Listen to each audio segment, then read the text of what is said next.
Welcome to this month's webinar.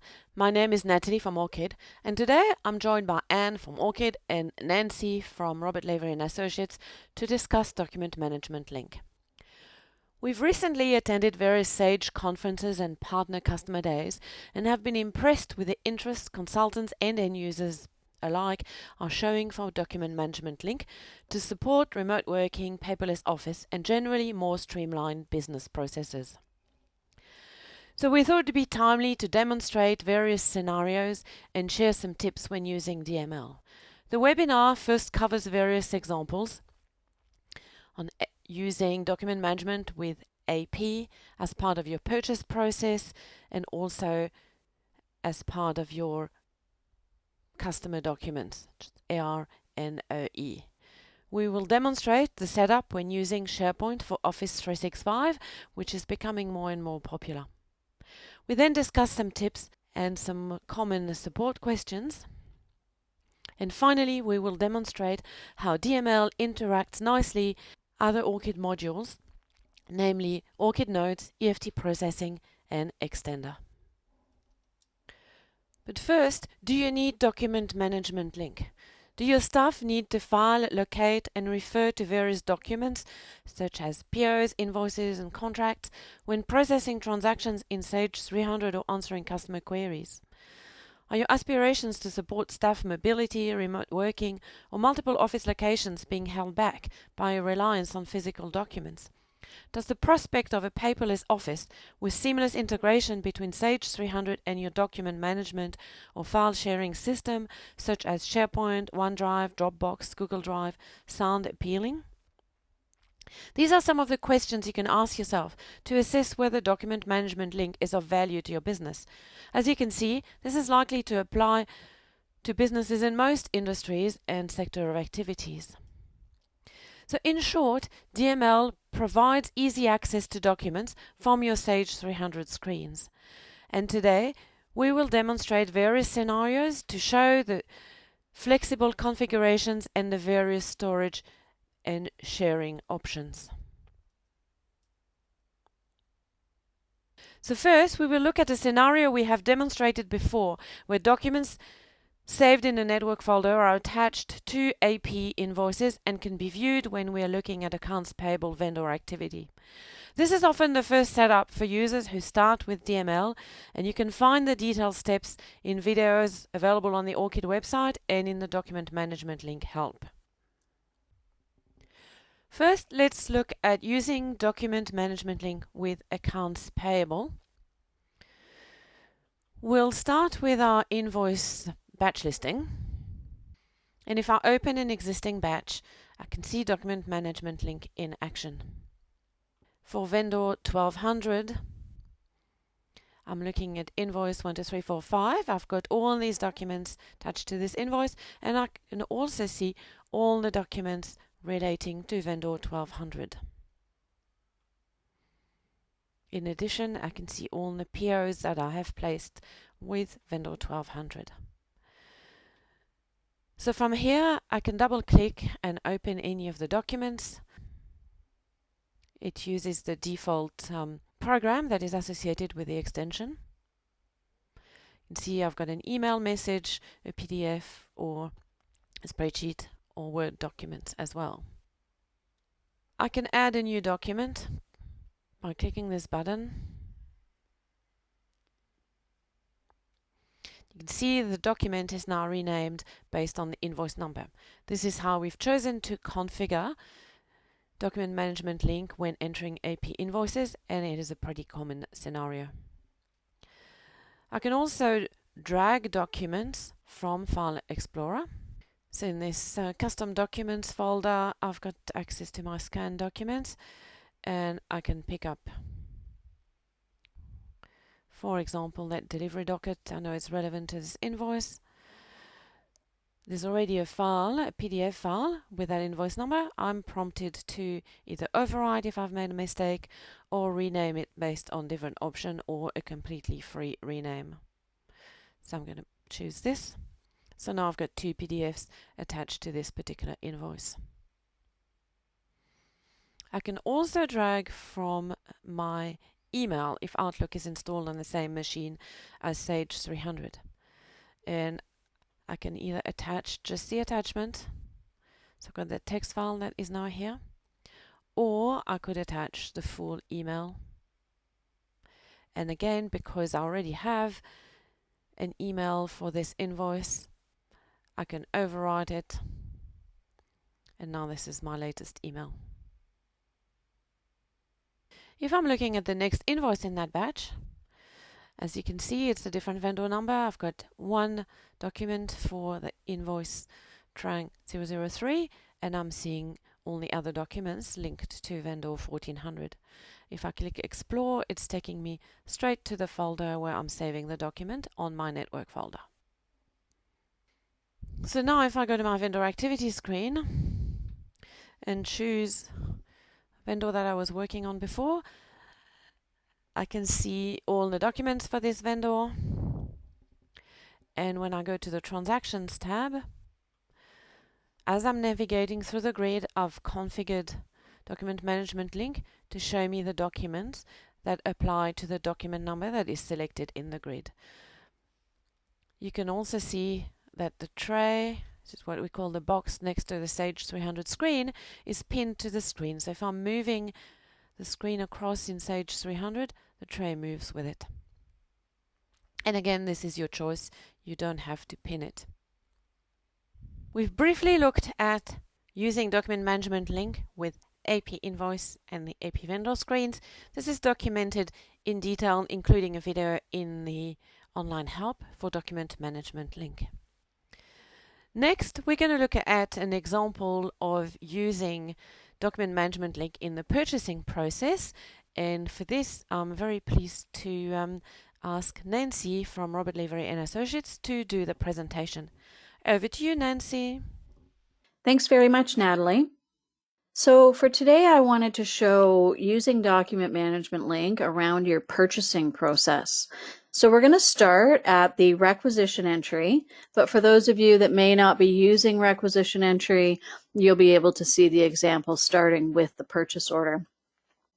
For time's sake, I've entered all of the transactions, so we're just going to move through the screens and focus on Document Management Link and how you can attach documents throughout your purchasing process. So we're going to start today with requisition number 10, and you'll see the Document Management Link window appearing beside the requisition entry screen. And I have three configurations against this screen.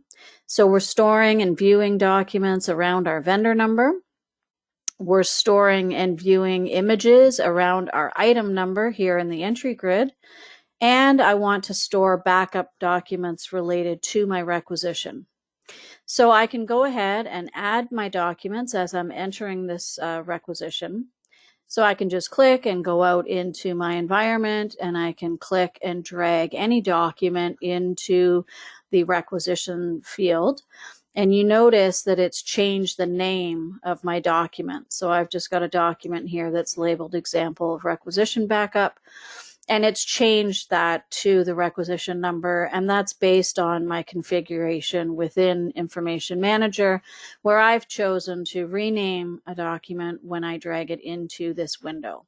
That is an optional configuration, but it does make it easier if you're dragging documents in rather than having to manually change the invoice number or the document number. You can do that through the Document Management Link window. I can store as many documents here as I like, and then I can view those throughout the purchasing process. Now, when we move over to the purchase order entry screen, we've done a bit of a fancy configuration around this screen, because when you move over to the purchase order entry screen, you'll notice that there's no field on this screen that stores the requisition number. So what we've done in this instance is we're using a free field that we're not storing any other information in, and we're storing the requisition number in that reference field. So that gives me the ability to store documents around the purchase order entry screen that relate to my requisition. And you can see that in the bottom box here. So you can get creative with your configuration of Document Management Link. If you want to be able to store documents against a screen that doesn't natively hold the information that you want to link documents to, then you can use any open field, as I've done in this case using the reference field, to configure Document Management Link and link those documents. The same would hold true for the description field or any field on the screen that you may not currently be using. You could link documents and store backup as you need. So now that we're in the purchase order entry screen, I want to store some documents related to my purchase order number. And you notice that it will also show you the value within the field that you're linking the documents to. So here I can go ahead and I can add backup related to my purchase order. If I wanted to store additional documents around the requisition number, you can continue to add documents against any screen and into any of the windows within Document Management Link. So that's me storing my documents around the purchase order. So now when we move to the receipt entry screen, you'll see here that I've done the same configuration in terms of storing my requisition number against the receipt entry. And so if I wanted to, I could do an additional configuration around the receipt number if I wanted to keep those documents separate. Typically, I think you would store those around the purchase order. So again, now that I'm in this screen, I could go ahead and add any documents related to the receipt entry. So maybe the packing slip I want to add. And you'll notice you can add any document type here.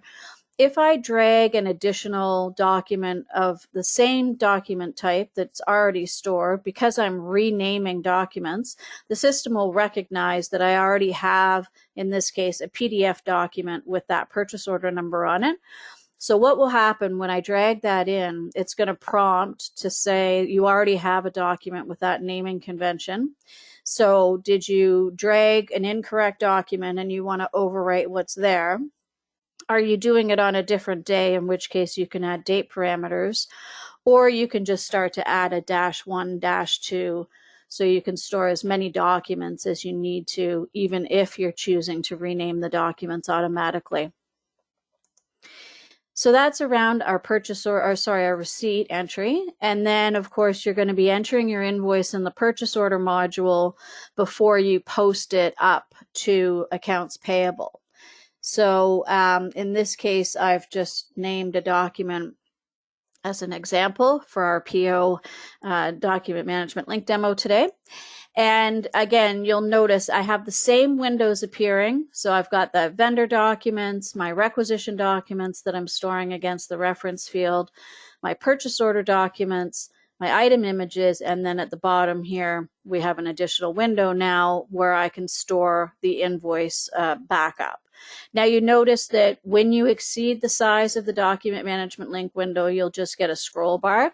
So you're not limited to the number of fields that you can link documents to against any given screen.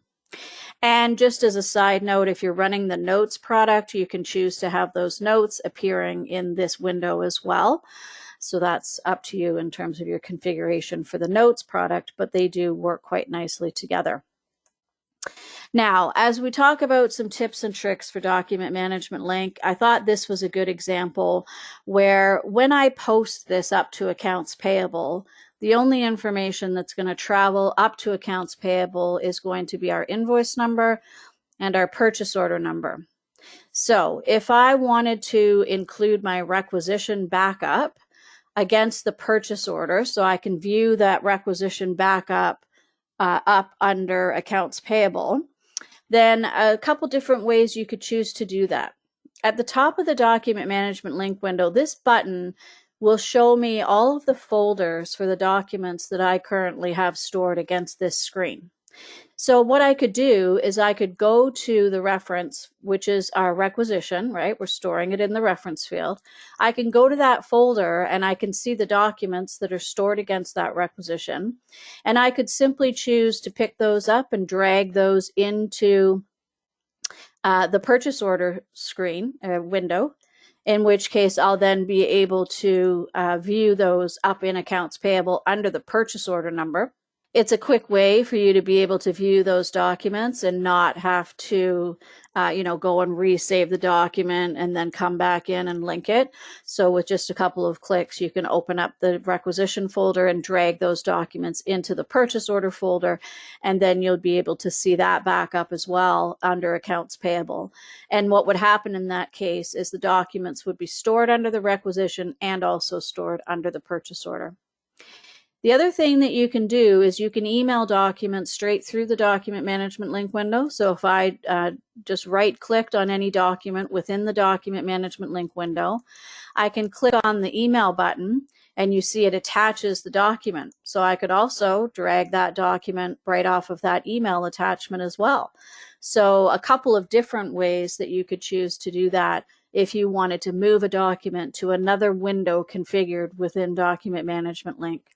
And of course, I could just add someone and I could email this out to someone as well.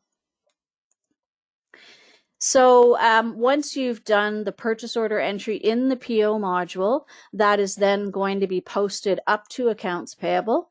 So we can open up the batch within accounts payable, our PO generated batch, and that's going to show us the invoice being created up in accounts payable. And that's where I'll be able to see all of my documents here as well. So I'm seeing those vendor documents. I'm now seeing all of those purchase order documents. And of course, you can store documents now against the AP invoice entry if you were just doing a straight entry into accounts payable. And in this case, at the bottom, I've got a configuration where I want to store documents around the GL account number. So just a few of the different options that you have configuring document management link around the purchase order module. So at this point, I will pass it back. Thanks, Nancy, for this insightful and creative presentation on using document management link with purchasing process. Next, we're going to look at replacing AR invoice and customer purchase order and contracts paper folder with links to SharePoint in Office 365. Why SharePoint? We found that SharePoint is a much more popular option now that it's often part of your Office 365 subscription. And you don't have to worry about installing and maintaining SharePoint on premises to take advantage of the benefit of the centralized repository. Particularly, SharePoint facilitates collaboration and teamwork as multiple users can work on the same document. It also offers more granular access control, security, and workflow automation that can be integrated in the Sage 300 processes. We're going to look at document management link with documents stored in SharePoint for Office 365 relating to AR customer, such as customer contracts. We're also showing all invoices for the current customer. And we're going to look at attaching documents linked to the order entry and order invoicing process. Let's start with looking at documents in SharePoint for AR customers. Let's find our favorite Mr. Ronald Black. You can see here I've got my DML tray. It's still pinned as per the configuration here, so when I move the AR customer screen, the tray moves with it. And I can see two boxes here. One shows all customer documents, and another one shows me just contracts in a subfolder.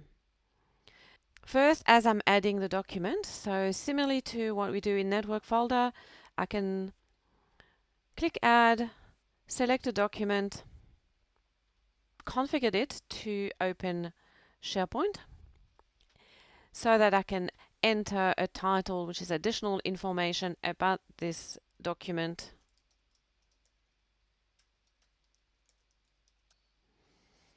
And if I click function key F5, it's going to refresh the list of documents available from SharePoint. So now I'm seeing the description as well. We've also configured Document Management Link to display all the documents when I'm logged into a user using the French language. So I'm logged into Sage 300 as Natalie, which is configured in French. And if I open my client screen and select Mr. Ronald Black, you can see I'm viewing the same folder, same documents. And we will look at the tip to get this going when we look at the setup a little bit later. In our next example, we're going to look at adding documents to the ordering process. So I'm here creating an invoice in order entry. I can add a document by clicking the add button and looking at my folder. I can also drag a document from my scanned folder document. And in this case, I'm going to put the invoice and I'm going to add the PO as well. So you can see now I'm getting a message that the file has been uploaded to SharePoint. It's not opening SharePoint because in this example I've configured it in a way that I don't want to populate the title as I go. So now I've got a document, I've got a PDF related to this particular invoice. So if I look at these documents now in SharePoint, you can see I've created in my AR Docs folder a folder per customer, and DML actually creates those folders for you. You don't have to create the folders in SharePoint yourself. And then here I've got all the documents that anyone who has access to SharePoint can view whether they're logged onto Sage 300 or not. You can see here it's populated my customer number with 1200 and my invoice number with IN02. So this is what we use as a reference between the documents in SharePoint and Document Management Link. Which means that I could also upload the documents into SharePoint, either manually or through some process that actually creates the documents in SharePoint. And as long as those fields are populated correctly, particularly the field value and the field value 2 with my document number, then I can view those documents into Document Management Link. So this is a pretty common question as well. Do you have to use the tray to upload the documents, or can you upload the document to SharePoint or to the notebook folder and still view them in Document Management Link? And the answer is yes. I've got a document here which has the same details as the one that I've dragged into the tray. And if I come back to my invoice and again use F5, function key F5 to refresh, you can see that I've got more information, another document linked to this particular invoice. So now we're going to look at how Document Management linked with SharePoint in setup and how that's a bit different from when you're setting it up with network folder and what is similar between the two configuration. The online help for Document Management link, which you can access from the application but also from the Orchid website, resources, online help, and then you can select Document Management link. We have various examples, including an example using SharePoint in Office 365. So this is basically what we've done to demonstrate what we've demonstrated today. And in Information Manager options, we have to fill in the details here on the SharePoint tab.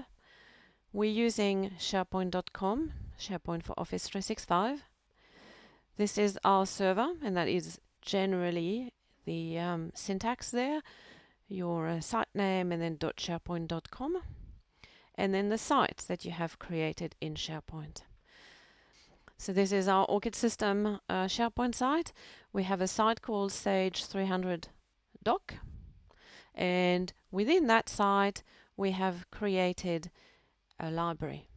You can do that here by doing New Document Library. You can use the shared documents, but sometimes what you see here on the shared documents isn't exactly how it's configured in the background. So we find that if you create your own document library to store the DML documents, it's a little bit easier. And then within that library, we wanted separate folders for the different Sage 300 companies we're running. We've got one for Org Ltd and one for Org RR1. You can see we've got these extra columns in here. So these columns have been created by going add column, and we're doing it at the document library level to make sure that any folder that we create within that have those columns created. And you can check the properties. So this is the column name. You can call them whatever you want, and that has to match what you're going to enter in Sage 300 and put in a description. And they're all set up as a text. And typically you need 5 extra columns. So if we look at the one we were looking at with our AR documents, we have created this AR docs folder, but Document Management Link has created the folder per customer. You don't have to configure it to do one folder per customer. You can have a big folder with all the documents and use this extra column to do the filtering. But sometimes if you have lots and lots of documents for lots and lots of customers, we find that it might be a little bit slow. So sometimes going back to having folders per customer is the most efficient size. So we've created our site, our document library, and our columns in SharePoint. And now we can go back to Document Management Link and check our configuration. So this is our site, and make sure there is no / at the end of the site. So that is the part that is different when you're using SharePoint versus Network Folder. And then in IAM options, you're going to configure your record per screen. So we're going to look at this in the Detail tab. So you use SharePoint as the type of documents you want to show. And then your field label, like with Network Folder, is linked to what you see on the screen. Go back to the AR customer screen. You may be familiar with using the tray. So if I go the system tray here and choose options, select that field. You can see here I'm getting the rotor ID and I've got the field name here saying customer number. This is the part that I need to copy and paste to IAM options. And then I need to put in column names that I've created in SharePoint. DML field label and DML field label value. So DML field label is what I'm seeing here. And DML field value is where we're going to store the actual customer number, the document number, the vendor number. If you're using 2 fields, for example, here we've got our document number, then you put your second field label, DML field label 2 and DML field value 2. Then you have the path to the folder in SharePoint. We can use org ID to identify the Sage 300 database that these documents are linked to. This Sage 300 DML demo is the name of the document library that we have created here. And you can see that here against your document. Yeah? Then the rest of the path is here. That's my org ID, AR docs, which is a hard-coded folder that I have created. And then 1200 is my folder per customer, which corresponds to value here. That's my customer number folder. And here I'm going to filter all the documents where the value is set to the field that I'm looking at. So if I'm looking at customer number 1200, I'm going to show all documents in the 1200 folder where the DML field value is set to 1200. And if I'm filtering by document, this is even more relevant because I'm got a folder which has a whole lot of documents for different invoice numbers, different DML field value too. So in here, I'm filtering where the DML field value 2 is the invoice number that I'm looking at on the screen. You can also rename the document in SharePoint, as we have seen, and this is a relatively new feature in versions 2020 and above. As with network folder, I can name I can add a heading which basically describes the box name, title that I'm seeing in the box in DML. So here, AR customer docs or customer contract docs. Then see here in our IM options that we have a configuration row for the French example that we looked at. Because DML works based on the screen labels, and the screen labels are different in French and in English, and in Spanish, if you're using the Spanish language, then you need a separate row, configuration row, with the correct label. So we can use the tray. If I open the customer screen in French, you can see my field name here is set to numéro client. So I can use that in IM configuration here. Just copy and paste.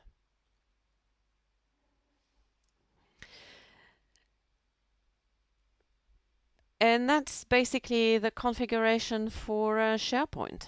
So you've got the online help telling us what we need to do in SharePoint. So we need to add this to SharePoint, get the server name, the site name, the document library name, the column names, and then we can configure document management link for SharePoint. The final step to start using document management link with SharePoint is to configure the user in the tray. As per the online help, you need to select DML user in the system tray for all users that will be using document management link. When you use SharePoint, there are three options. First one, you can just enter your username and your password for Office 365 and SharePoint in the tray. This is the option if you are not using multi-factor authentication. If you are using multi-factor authentication and it is enabled on your site, you can then create an app password for the users who need to connect, and they can use that password instead of their normal password to bypass the multi-factor authentication. So in the tray, you would enter your user and your app password.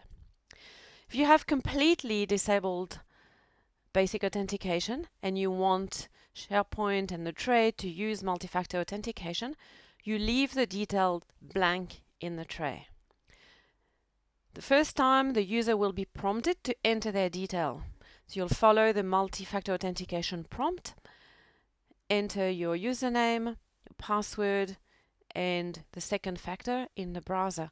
The credentials are then remembered until they either expire or until you clear the cookies in Control Panel Internet. And the tray will then use those credentials to authenticate. So let's have a quick look at that now in Sage. So in this example, I have left the credentials blank, which means it's connecting to SharePoint using what I have saved the first time I got logged on. I could also enter my logon details like this and my app password because it's enabled in my Office 365 credentials. I can save this, refresh the tray, and start logging on to SharePoint in DML. So we've seen a few examples across various departments, AP, purchasing, order entry, customers, and the key steps would be the same. You first work out what documents do I want to see in what Sage 300 screens, work out the field labels, and then work out where you're going to save these documents, in a shared network folder, in a sync Google Drive, Dropbox, OneDrive, in SharePoint. Do your configuration in SharePoint, and then in IM options, set up your sync drives, and then test.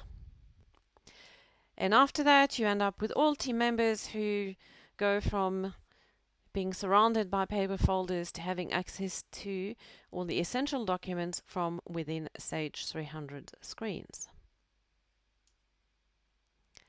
So in all various examples, we've looked at how we can pin the tray, whether we can copy and move documents, that you can view documents that are added by other applications. In particular, when using SharePoint, whether we should have one big folder or subfolder per customer or vendors. How we can use the tray to get the roto ID and the field label, and how we can use that to configure a user in non-English language. Common question we get is, what is the little envelope on the Sage 300 screens that you get once you've installed Information Manager and you are a document management link user? So this little envelope is added automatically by Information Manager, document management link. When you click on this, it opens your Outlook, your default mail program, and you can paste a link to the customer. So you can see it's going to open database or RCRR1, the screen AR1300, the customer screen, for customer number 1100. So I can send this to somebody, type in some text, so I can send it, and the recipient of that email can click on this, and that will open the Sage 300 screen with this customer selected. Just a way to easily collaborate between Sage 300 users on specific records. Okay, so let's start with the first support question. How can I export and import IAM options if I want to move configuration from one company to another? Yes, that can be done, and it's really useful when you want the same configuration in each of the different companies. So on the Notes and DML Extender Tray tab of IAM options, you can export and import. So that's particularly useful if you've got the same configuration in multiple companies, and then you must use org ID, so you don't have to hard code the company and you don't have to change it when you import it into another database. Okay, thank you. Why do I need to close the tray for certain actions in Sage 300, like create general ledger year and updating IC options? And how do I do that? So IC options and create GL year require exclusive access to the database. So there must be only one signed in user. And when you're using Notes or Document Management Link, the tray icon that's running, I've dragged mine out of the system tray and put it into my start bar here. This tray icon is actually connecting through to the database as the same user as you, but it does get recognized as a second user using the desktop. So for those options that need exclusive access, only one user in the system, you'll get an error message that more people are signed in. So all you need to do is on the user who wants to do the year end or change IC options, all they need to do is close tray. So when that disappears, you will now be the only user in Sage 300. Next question is sometimes we can't drag and drop, so we can use the add button to add documents to the tray, but drag and drop doesn't work. How do I fix that? All right, I'll just show that scenario. I'm just starting my tray icon again. So for example, in accounts payable AP invoice entry, what can happen is when you drag and drop from either from email or from a network folder, when you drag and drop into the configured tray section, the document just seems to disappear and it doesn't copy through. And that is because the two things. One, so the access to this file manager network drive is controlled by the network user who signed onto this machine. If you've run Sage as administrator, then your desktop is running as administrator, whereas your file manager and the copy that we're trying to do in the background is running as the network user.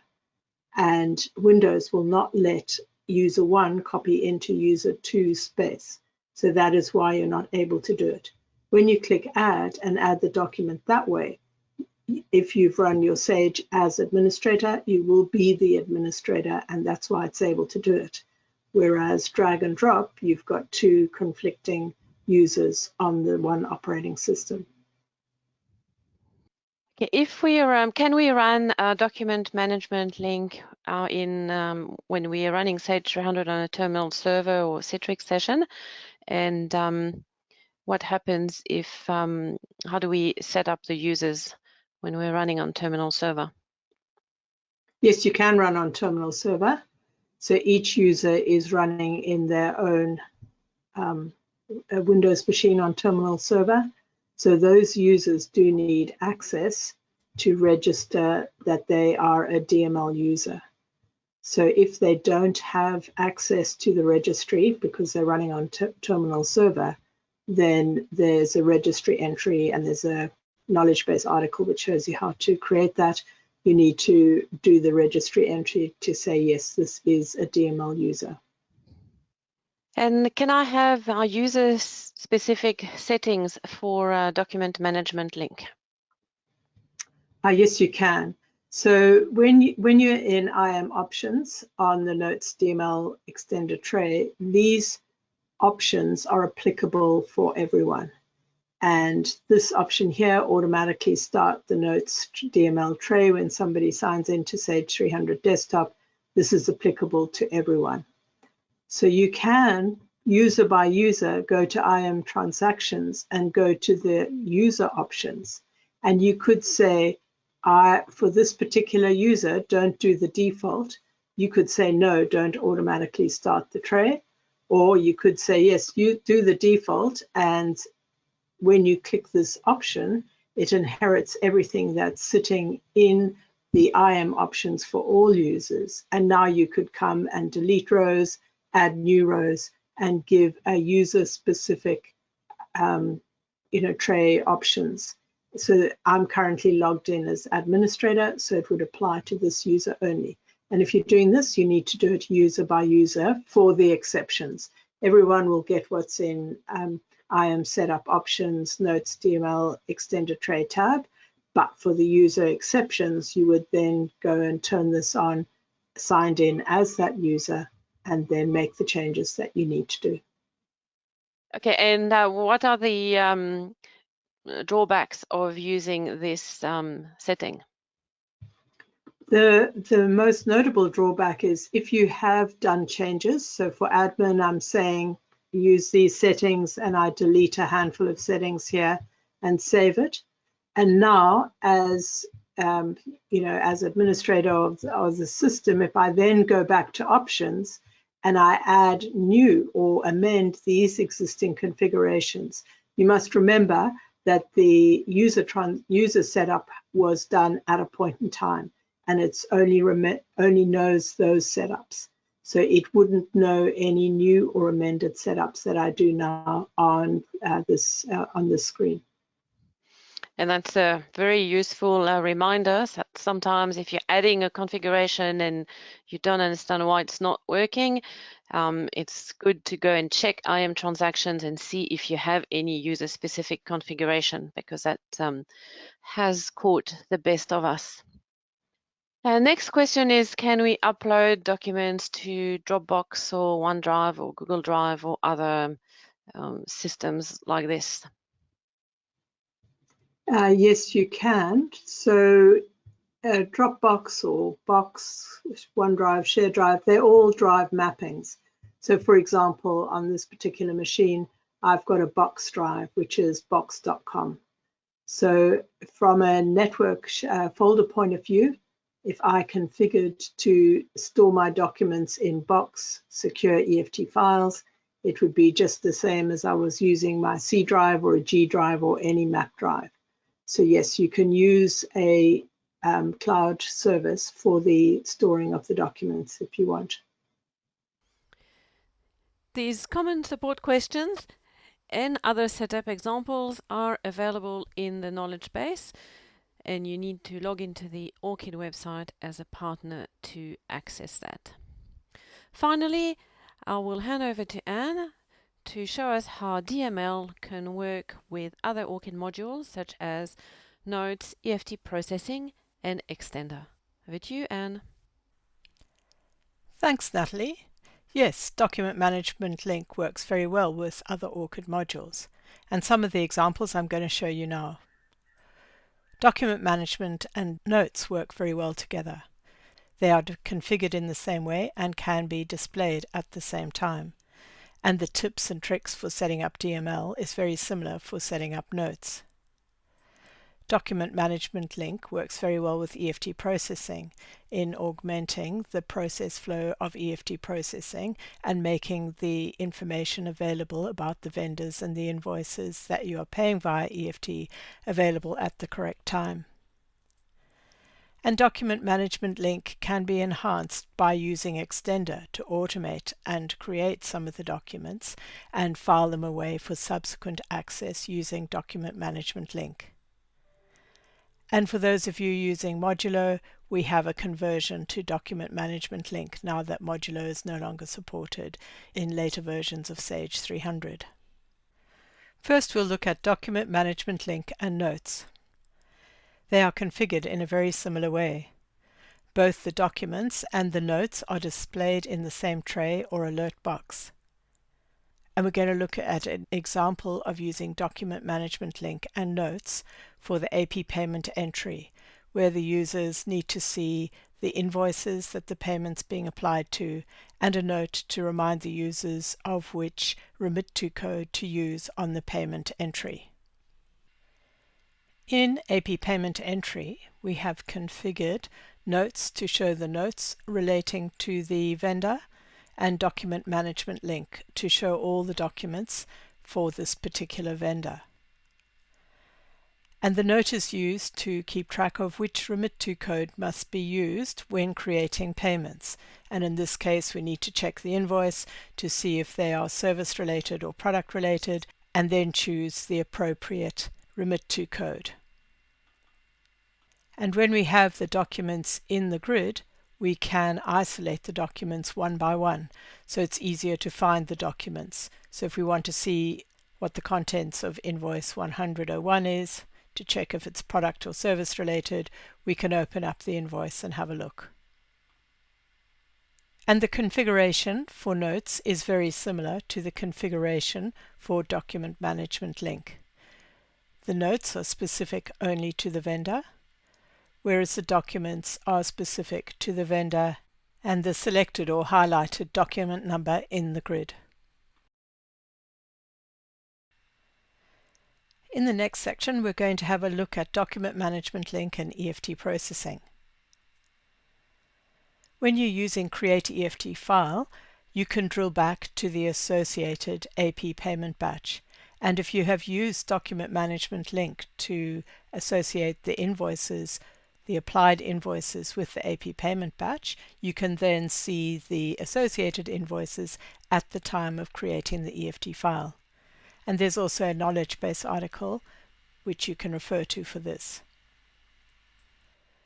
We're also going to have a look at storing documents in SharePoint for Office 365 and the network folders. So we're going to look at the time of entering your EFT customer details.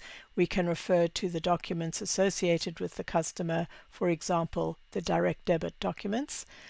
And we can also have a look at the vendor documents at the time of entering the vendor's EFT details.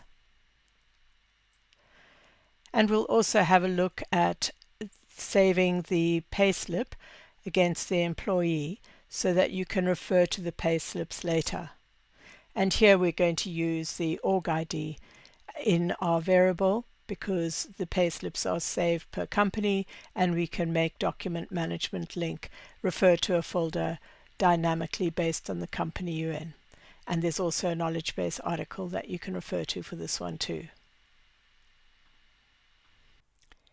In Create EFT File, you are able to drill back into the underlying payment batch by clicking on the icon to drill through. And you can see in payment batch number 1, the first payment is for vendor 4540, and we're seeing invoice 01. And when we select invoice 02 or 03, so for the currently highlighted or active document number in the grid, we are seeing the associated invoice. And if we look at vendor 1450, we're seeing invoice 78411. And the configuration row that you need to show these documents for the currently highlighted grid component is to associate the configuration row with the AP payment entry screen, AP3100, and then associate the vendor number as value 1 and the active grid document number as value 2. And that will give you the folder and the document to show in the Applied Documents window. Next, having a look at our EFT customer setup, that we can see the associated documents for the EFT customer. In this case, it's making the contract for the monthly direct debit and EFT details available to the person capturing the EFT customer details. And the configuration required for this is to have the roto ID EL1022 associated with the configuration row, which is the EFT customer screen, and then to link the configuration to the customer number field in value 1, and then apply your SharePoint folders and libraries to show the documents stored in SharePoint for that customer number. And for EFT vendors, we can similarly associate information with the vendor record. In this case, we're seeing the vendor's notes, as well as all the invoices for the vendor, as well as the contracts for the vendor. We've looked at the configuration row for notes and invoices earlier on, but for the contracts, you can see that the vendor number is associated with the configuration row as value 1. And then we're looking at all the documents that are in the contracts folder per vendor. And finally, if you are using EFT for payroll to email the payroll advices to your employees, you can fill in a folder for the payroll stubs to be saved so you have a history of the pay stubs that you're sending out.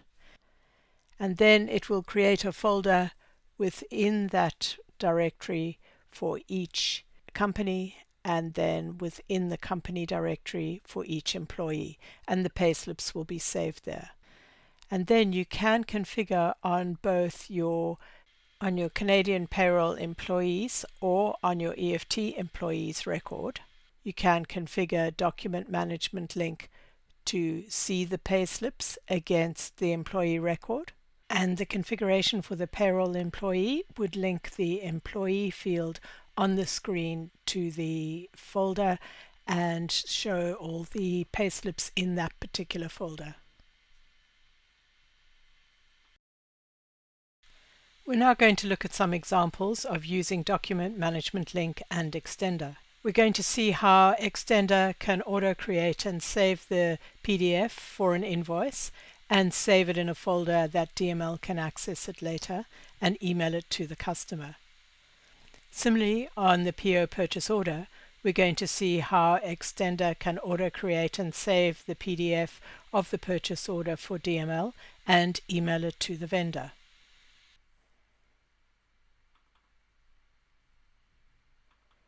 In order entry, we have notes and DML configured to show information around the sales order screen. We have some calculated notes via Extender showing us total sales year to date, the customer's invoices, the quantity sold of the current active item, document management link showing the QA documents for the item, and document management link showing the order confirmation. But using Extender, we've added a button. When you click this button, it will PDF the invoice and email it to the customer and save it away for a document management link to see later. So the document has been printed and saved in this particular folder and now emailed to the customer.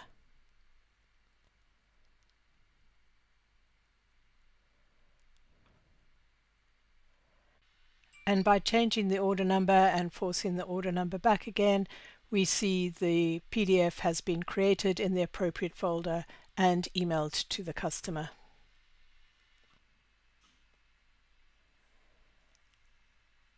And similarly, in our purchase orders,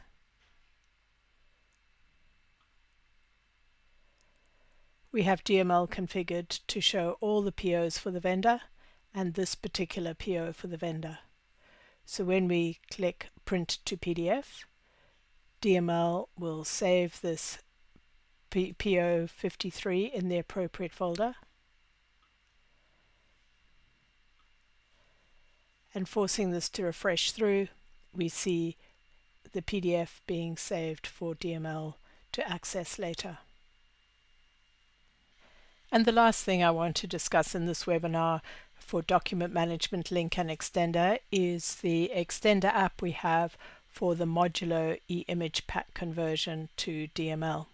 So modular e-image pack was discontinued. The last version that was available was version 2021.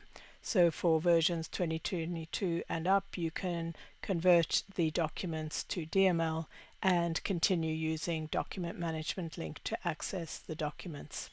And if you go to the Orchid website and look at the Extender Marketplace, filter by Document Management Link, you can see the app there. Contact us if you need to use this app. Thanks for your time. For more information on Document Management Link, you can refer to the Orchid website, and we'll now take questions.